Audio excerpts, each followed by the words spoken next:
Mosaic, a daily news program from Link TV, presents a selection of news reports from independent and state-controlled broadcasters from throughout the Middle East.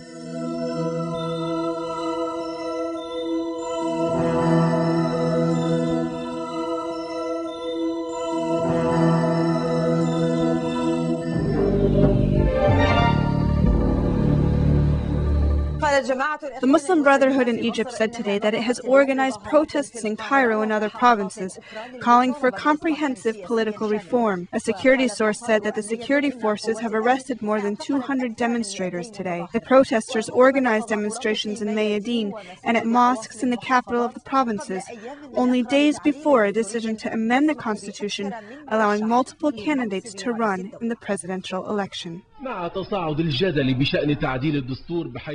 As controversy over amending the constitution to allow multiple candidates to run for president is increasing, the Muslim Brotherhood organized mass demonstrations, setting a new record in the demonstration marathons recently organized by different opposing parties in Egypt. They seem to have reached the realization that they either achieve their political goals now or stand the chance of achieving nothing after the presidential and parliamentary elections are over. As the opposition consistently demands reform, the Egyptian authorities are on the defensive. A state of panic and boiling has been building up. This explains the decision of the Muslim Brotherhood to exert more pressure on the government at an unprecedented level by organizing simultaneous demonstrations in several provinces, violating the narrow space allotted to them to express opposition to the government and sending a clear message. We notified the authorities and met with them, but unfortunately they are insisting on using the wrong security policies. The government is afraid of people, and they are scared of any kind of public gathering, even if it is symbolic like this one. We insist on holding these symbolic public gatherings and demonstrations in all Egyptian provinces at the same time to send a message to everyone that the Egyptian people can express their opinions in a civilized manner and without violating the law. However, tightening the security measures has contributed to the creation of the largest demonstration for the Egyptian Brotherhood since it was banned 50 years ago. Hundreds of people were arrested, and in some provinces, demonstrations were banned and police confronted the demonstrators. The Muslim Brotherhood wanted to show that they have large popular support among the public, but the government feared that it may lose political control. Despite the fact that the Muslim Brotherhood has tried to appease the government by offering their support to extend President Hosni Mubarak's term in office, just like other opposition groups have done, and despite the fact that the Muslim Brothers have lifted banners supporting some of the government positions, like rejecting international pressure, and used the same terminology the government officials have been using.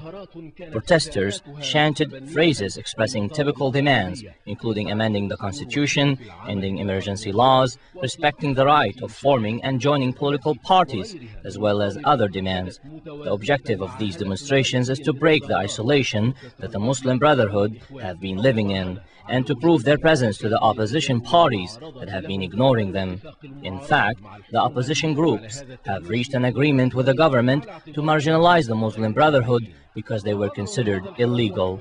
These demonstrations, organized by opposition groups in general, are expected to expand as the presidential elections near, because pressure might be fruitful. Lieutenant General Carl Eikenberry was handed over command of the coalition forces in Afghanistan. General John Abba-Zayed, chief of the U.S. Central Command, attended the ceremony, along with a number of Afghani ministers. This ceremony coincides with the resurfacing of the Taliban, who are waging attacks against the coalition forces in the southern regions of Afghanistan.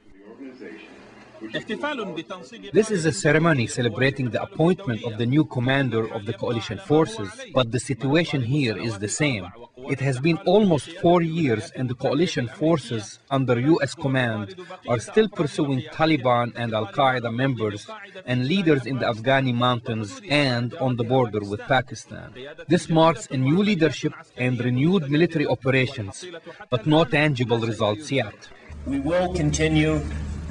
We will continue to prosecute the war against terror in partnership with the Islamic government of Afghanistan, and we will be relentless as we move forward. We will continue to work with our partners in the Afghani government and the National Afghani Army. The coalition forces in Afghanistan, comprised of 18,000 troops, are subject to an increase, but this presence has not yet taken a legal or organized structure. The opinions in Afghanistan vary. Some describe the forces as occupiers, while others call them defenders of security and political stability in Afghanistan. I believe that over the past 3 years, the U.S. forces were not successful. They did not achieve any notable success in their war against the Taliban, or what they call Al-Qaeda. Most of the military operations were one-sided, against fugitives who escaped and hid in the mountains. These forces are intensifying their operations as the Taliban and Al-Qaeda step up their activities. In the past 2 months, violent clashes occurred between the two sides, killing dozens of people on both ends. Currently, the U.S. is trying to sway southern tribal leaders to their side by releasing their prisoners from Guantanamo and from the detention centers in Afghanistan. In a ceremony under the pouring rain, the former commander left and the new commander replaced him. But these steps are not yielding a real change on the ground. These forces have been pursuing the Taliban and Al-Qaeda for almost 4 years, but without any tangible results.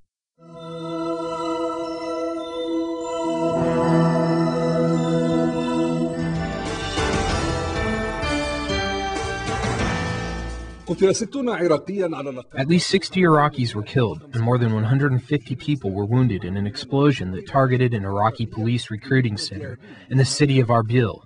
A police source confirmed that the explosion went off at the recruiting center in front of the Kurdistan Democratic Party headquarters. The Erbil explosion was so powerful that it did not take much time for news agencies to categorize it as one of the most intense explosions since the blast in Hilla about 2 months ago, which killed 230 people. Once again, the explosion targeted a group of Iraqi recruits who were waiting in front of one of the police recruitment centers from the early hours of the morning, located opposite the Sheraton Hotel in the center of the city. It happened in front of the Kurdistan Democratic Party headquarters, which was still mourning the killing of 25 of its members who were participating in the funeral of another party official in Tel Afar, which is close to the city of Mosul. From the beginning, the news about the cause of the explosion was mixed as to whether it was a result of a booby-trapped car or something else. The witnesses and survivors were gathered in one place, and even they did not know the source of the explosion. The explosion went off at 9 o'clock in the morning. So far, 60 people were killed, including security officers. Only hours before this, Baghdad witnessed another attack of a different kind, when an explosive device was said to target an American patrol, wounding 3 Iraqis, including women and children. Explosive devices were planted under the bridge leading to 4 streets toward the Baya area. It exploded, and of course, civilians were wounded, including women and children. No doubt that the Erbil explosion has the most significant implications, especially when considering that there are ongoing discussions about the possibility of American occupation forces leaving the country, assuming that the Iraqi police will be able to maintain security and stability themselves. To the occupied Palestinian territories, the election campaign has intensified in the West Bank and Gaza Strip. Observers see this as one step in paving the way for a new political administration. Others see this as a reflection of the balance of power among the various Palestinian factions.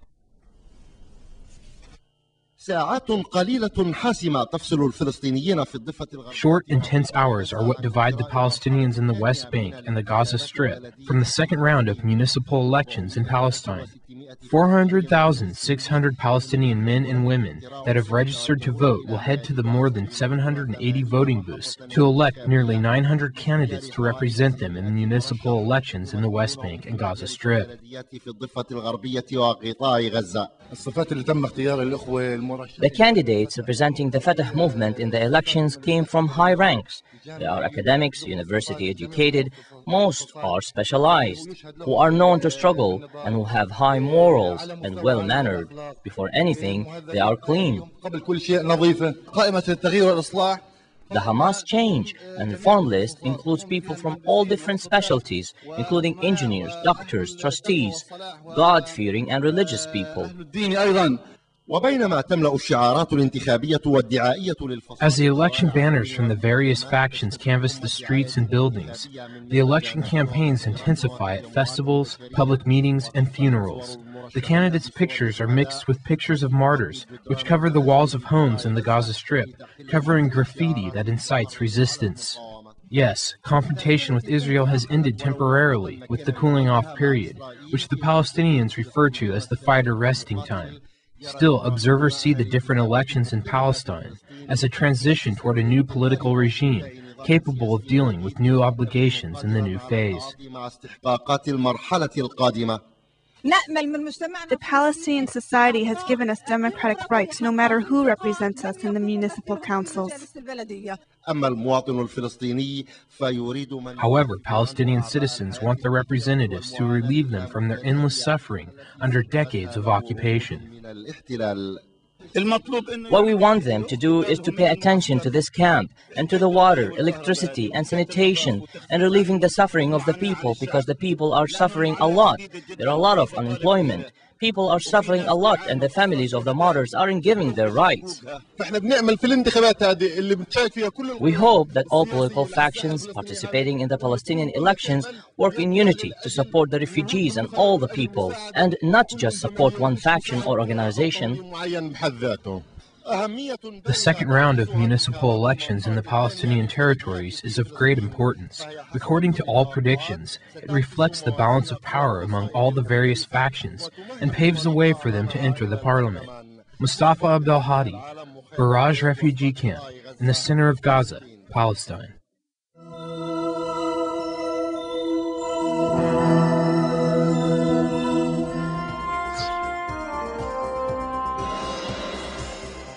Israel has reiterated that its planned withdrawal from the occupied Gaza Strip would be further delayed by 2 weeks. Speaking to reporters before heading out for a meeting of the ministerial Gaza Pullout Committee, Israeli Vice Premier Shimon Peres said the 2-week delay was due to Jewish holidays. However, it was not immediately clear whether Peres's comments meant a final decision on the delay had actually been made. Peres added that it would be a mistake if Israel destroys houses of settlers after evacuating the Jewish settlements in Gaza Strip, as it did when it pulled out from Egypt's Sinai Peninsula more than 25 years ago. In the West Bank, at least 2 Palestinians were killed by Israeli fire and 11 protesters were arrested in the village of Bil'in during a demonstration against the separation barrier Israel is building. A few dozen villagers from Bil'in, including foreign and Israeli peace activists, chained themselves to olive trees, which Israel planned to uproot for the building of the separation barrier. Scuffles broke out between the demonstrators and the Israeli army when troops tried to pull down protesters from trees, while other demonstrators were dragged on the ground. Israeli soldiers called on people to leave the area and declared it a closed military zone as bulldozers and heavy machinery were deployed in the site. Upon an initiative by His Majesty the King, Jordan hosts this month a conference of Nobel Prize laureates in the historic city of Petra. Nobel Prize winners from all disciplines, as well as many political and economic leaders, will take part in the meeting organized by King Abdullah Fund for Development, KAFD, and Elie Wiesel Foundation. The King will address the gathering in a keynote speech expected to focus on promoting the values of tolerance, coexistence, and peace to build a better future for humanity. KAFD's Deputy Chairman of the Board of Trustees, Bassem Awadallah, said a mechanism will be established to convey the gathering's recommendations to world leaders and decision makers. There will be 4 workshops and 4 groupings that will take place during the 2 days in Petra, discussing issues like human security, like tolerance, like education, youth, issues that will help us avert the impending challenges or the impending dangers that afflict this world.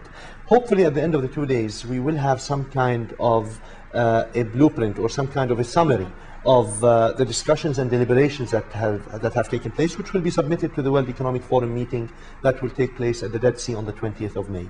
The importance and significance of this is the fact that all of these people are congregating in Jordan. I think that testifies to the very important level and the high level of respect that His Majesty has attained on the international level, which allow for these people to come and deliberate such issues in total freedom in a place like Jordan. On the eve of an election likely to give him an historic third term, Tony Blair appealed to Britons today to swallow misgivings over Iraq and return him to power as a reward for their healthy economy. Blair, well ahead in poll, was like his rivals engaged in frantic last-minute campaign stops around England and Scotland. Blair hopes Britain's robust economy will be his trump card. But voters, including many in his own centre-left Labour Party, remain deeply uncomfortable with Blair's backing of US President George W. Bush in Iraq. Despite a week of attacks on his integrity, polls put Blair on course for victory, albeit with a likely reduction in his massive 161-seat parliamentary majority. The latest survey today gave Labour a commanding 14-point lead on 41% versus the Conservatives on 27%. Other recent polls have put Blair between 3 and 10 points ahead. Pakistani security forces have arrested the Al-Qaeda mastermind who planned assassination attempts against President Pervez Musharraf. The Pakistani Interior Minister told reporters that Abu Faraj al-Libi was caught in the tribal region of South Waziristan, where hundreds of Al-Qaeda militants and their local supporters have been fighting Pakistani security forces. He added that al-Libi's head money was $10 million. A government official added that a few other arrests were made. Libi had been characterized as one of Al-Qaeda's operational commanders in Pakistan and had dodged the Pakistani security forces for months despite a massive hunt. President Musharraf narrowly escaped an assassination bid in December 2003 when 2 car bombers tried to ram their vehicles into his motorcade. The second attempt on Musharraf took place 2 weeks later. US President George W. Bush applauded Pakistan on the arrest of al-Libi in what he referred to as a critical victory in the war on terror. War on terror goes on, and today's report on the capture of a top al-Qaeda operative, Abu Faraj al-Libi, represents a critical victory in the war on terror.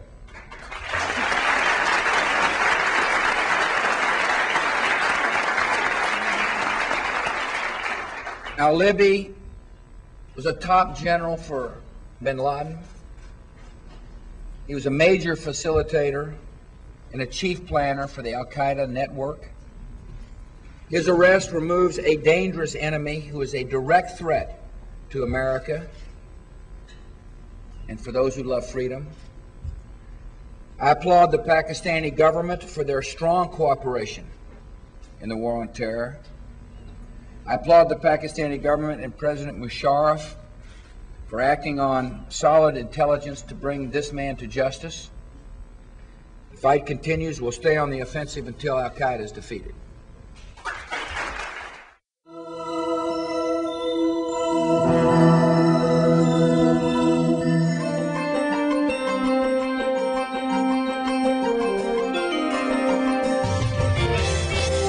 Opposition movements from across Lebanon rallied in downtown Beirut to press for the release of imprisoned Lebanese forces leader Samir Jaja. Thousands of activists and politicians joined by MPs held the sit-in near Parliament. Muhalif Fakir has a story. The opposition appeared united on Wednesday despite attempts to divide its ranks. Opposition activists representing all factions and sects rallied near Parliament in Beirut, demanding the release of anti-Syrian opposition leader Samir Jaja, saying his freedom after 11 years imprisonment was key to national reconciliation. In a historic step, Progressive Socialist Party chief and Druze MP Walid Jumblat pressed for Jaja's freedom. Jumblat's fighters and Jaja's LF militia fought some of the fiercest battles of Lebanon's civil war that ended in 1990. 52-year-old Jaja is serving multiple life sentences for a string of political assassinations, including that of Prime Minister Rashid Karami in 1987. During the war, while other Lebanese warlords have climbed the political ranks under a post-war amnesty that cleared their bloody records. Many Maronites see the arrest of Jaja and the exile of former General Michel Aoun symbolize the targeting of their community by a Syrian-dominated order after the war. Many politicians and members of parliament have demanded the release of Jaja. A draft amendment to the amnesty law that would allow Jaja to be freed has not yet been passed by parliament, with the family of the slain Karami refusing to drop charges against him. President Emil Lahoud could, in a presidential amnesty, release Jaja, but he has rejected such calls. Jaja still commands backing among some Maronites who swear allegiance to his now banned LF party and blame Syrian interference for his imprisonment, saying Damascus saw his anti-Syrian stance as a threat. Today marks the final deadline for Parliament to convene a debate. An electoral law, if opposition demands for amending the current 2000 electoral law, is to be amended. In a letter to House Speaker Nabih Berri, President Emil Lahoud called for elections to take place on schedule, in line with constitutional deadlines, based on the law that Lahoud said represents the Lebanese equally. He said the 2000 law, which was passed under Lahoud's command, created an imbalance. He warned against turmoil that the lack of consensus among Lebanese is creating over the law. Lahoud did not mention the release of LF leader Samir Jaja in his call for a legislative session. The opposition pressed for changes to an electoral law it regards as unfavorable just before the president called parliamentary elections. Opposition parties want revisions to the constituency boundaries established for the last elections in 2000, and after a 5-day parliamentary recess for public holidays, Wednesday was their last opportunity to change the law. Parliament Speaker Nabih Berri had rebuffed calls for a debate. He faced charges of acting on Syrian orders. They had devised the law, but Berri strongly denied the charges and allegations that the law actually favored his Amal party in South Lebanon. An earlier attempt by the opposition to put forward amendments in a parliamentary committee last Thursday proved abortive after they failed to reach a quorum. Most opposition MPs said they would prefer to see the elections go ahead on schedule later this month, as required by the Constitution, rather than delaying them for the sake of changing the boundaries. The patriarch of the Maronite Church, Cardinal Nasrallah Sfair, also entered the fray, insisting that the most important thing was for the elections to go ahead on time. But some Christian politicians have insisted they would rather delay the polls than see them held under the current boundaries. Michel Aoun, the former army commander driven into exile by Syria in 1990, accused opposition leaders ready to work the 2000 law of treason. But opposition leader Walid Jumblat made clear after talks with Sfair, who favors the smallest possible voting district, that he was acting on international advice to meet Speaker Berri and pro-Syrian loyalists to ensure the elections are not torpedoed. He reaffirmed an alliance with Sfair, the Christian Kurdish opposition front, and assassinated Premier Hariri's family. He accused President Emil Lahoud and quote Syria's men of instigating sectarian tensions. Jumblat recalled that loyalists, especially Hezbollah and Speaker Berri's Amal, wanted an electoral law based on proportional representation and large-sized voting districts, while the opposition demanded the smallest possible. Lahoud's family and closest aides have been calling for a new session in Parliament to discuss the electoral law that will govern next month's polls, saying the 2000 law targeted the Christians. The previous government had proposed a law to divide Lebanon into the much smaller Qaeda. At this point, any move to adopt a new law could push back elections by about 6 months. The opposition is key for the polls, which they expect to sweep in the House, now dominated by allies of Damascus, to take place on time. Deputy Speaker Michel Mour, whose son is the defense minister and son-in-law of President Lahoud, was accused of triggering the latest controversy after he chaired the Joint Committee's meeting that never took place. Palestinians shot at United Nations team verifying the Syrian pullout from Lebanon in the Bekaa Valley region of Qusayya. No one was hurt. The head of the UN team verifying the Syrian troop withdrawal said he was satisfied with their mission so far. Brigadier General El-Hadji Mohamedou Hadji of Senegal, the deputy military advisor for UN peacekeeping operations, told the AFP his team has not encountered a single Syrian soldier. Syria, facing relentless international pressure, said last week it had completed its pullout from Lebanon after 29 years of military domination. But a controversy spurred up over a frontier post some said was in Lebanese territory, while Syria claimed it was on its side of the border. Habib Bata has the story. A Syrian and Lebanese commission assigned to examine claims that Damascus still had troops in Lebanon in an area where the border is poorly demarcated said the territory was on Syrian land. Earlier, a Syrian official said the Lebanese and Syrian Army General Commands decided to form a joint military commission composed of officers and topographical experts to examine the question. Television footage of the post near a village in the Bekaa Valley showed Syrian troops were still present in Lebanon. The post had been near the village of Deir al-Sha'ed since before 1976 when the Syrian troops came into Lebanon. Some Lebanese say it is about 300 meters inside Lebanon, others say it is in Syria. Prime Minister Me'atis said yesterday preliminary UN investigation has shown that Syrian troops deployed along the border are on Syrian land, not Lebanese. In a statement, Me'atis said security services have informed him that troops deployed in the eastern border town of Deir al-Sa'ed are inside Syria. Me'atis' statement contradicts his earlier comments that the Syrian army still had its soldiers within Lebanese territory. A UN team visited several former Syrian military bases in East Lebanon yesterday in their first field mission to verify whether Damascus withdrew all its forces. Security sources said the 8-member team, which arrived in Beirut last week, checked at least 7 sites previously used by the Syrian troops and intelligence agents in the Bekaa Valley.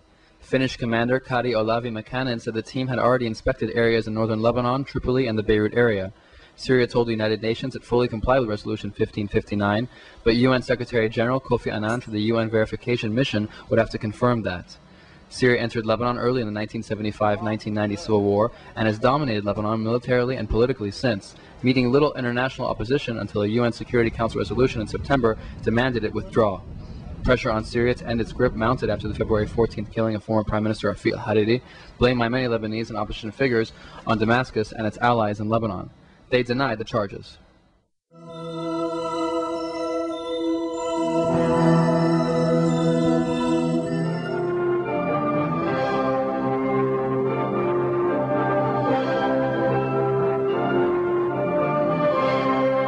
Tehran's 18th International Book Fair opened on Wednesday. Janice Saitofir reports. Traffic jam and chaos. What's all this for? Flocks of people are heading for the 18th International Book Fair to the north of Tehran. It's a big annual event all about books and reading, which is drawing large numbers of people here at this time of the year. President Khatami told the opening ceremony wisdom and freedom are deeply rooted in the Islamic line of thinking, which disavows ignorance and selfishness. More than 1,800 Iranian publishers have joined hands with 756 colleagues from 51 countries in the 10-day-long event. Many foreigners are here for the very first time. They expect a big sale. What we have found over the years is that there is a great interest in culture and literature in Iran, and consequently the interest in buying books is quite big amongst the people coming to the fair here. University students make up the largest number of visitors to the book show. Foreign works, mainly offered in English and Arabic, are standing at 126,000 this year. Like years before, the international section has a red-hot market here. Iranian book readers spent $12 million on foreign books last year alone. Besides conventional materials, electronic books are also available in many stalls. Saitofiri, Tehran. The views expressed on Mosaic are not those of Link TV or its sponsors, but of the broadcasters themselves. Mosaic is made possible by a grant from the John S. and James L. Knight Foundation, which promotes journalism excellence worldwide and invests in the vitality of 26 U.S. communities, and the William and Flora Hewlett Foundation, Additional support is provided by the Firedoll Foundation and Henry and Virgilia Dakin.